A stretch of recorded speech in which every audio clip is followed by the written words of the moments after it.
tugenda tutuuzaawo pipe yaffe yennyini ne tumaakinga so bwe tumaliriza ne tusalako kino kye tumaakinze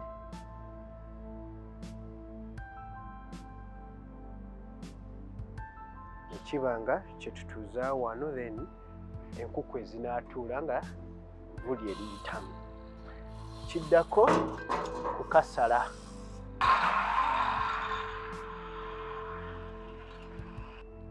Kakati ekiddako pipe yaffe tugirina, akatimba tukalina, n'eno tugirina.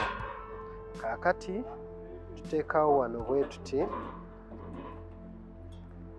tumaakinga ku level pipe yaffe weekoma eno, timba kaffe nga tugoberera wano etumaakinze ne tukookyayo.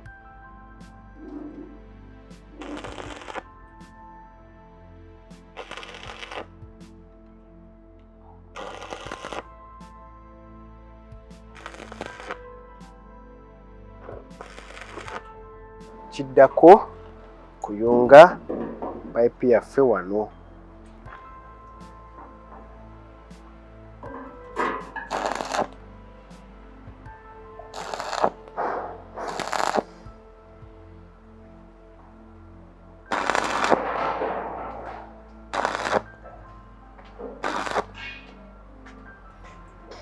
Kati kyusa n'eno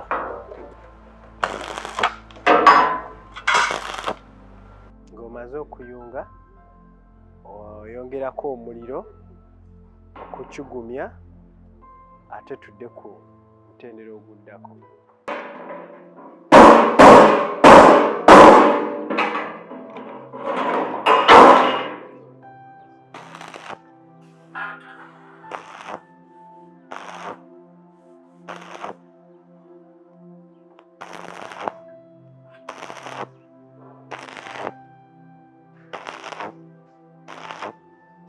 Tugenda kuteekako amasiga wano enku we tuziteeramu. Katuteekako amasiga n'okuteekako wano wansi wetuwulira.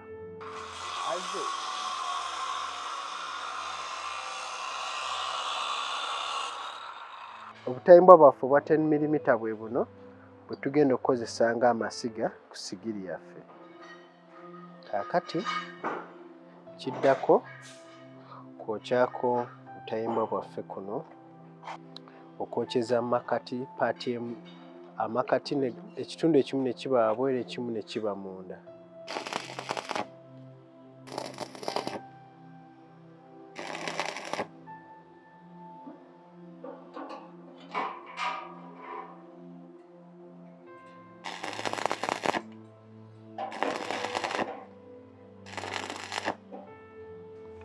Kakati amasiga gaffe tuba tumaze ogokyako ne tugongerako omuliro.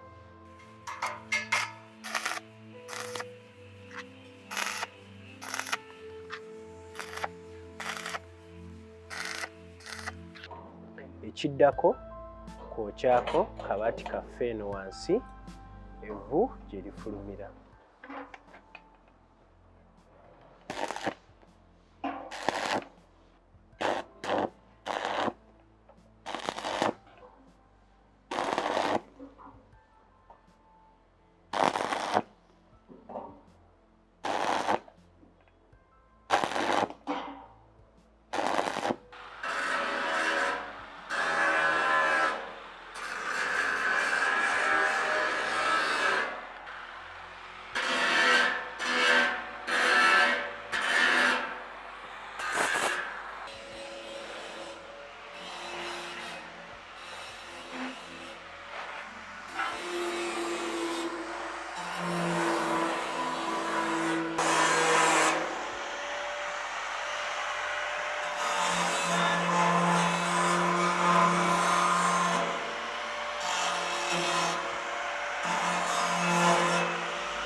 Tumaliriza stove yaffe tugenda gifuuwako langi eyongere okufaananira ddala obulungi.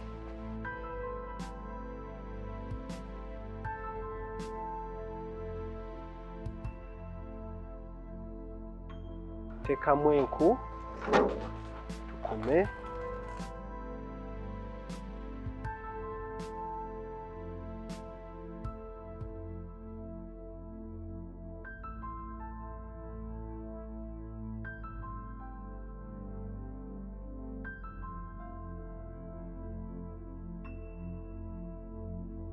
Bwetyo rocket stove yaffe bw'ekola. Kakasa muyize engeri gye bagikolamu, ate era tusisinkane omulindi omulala nga tubasomesa item eyo endala.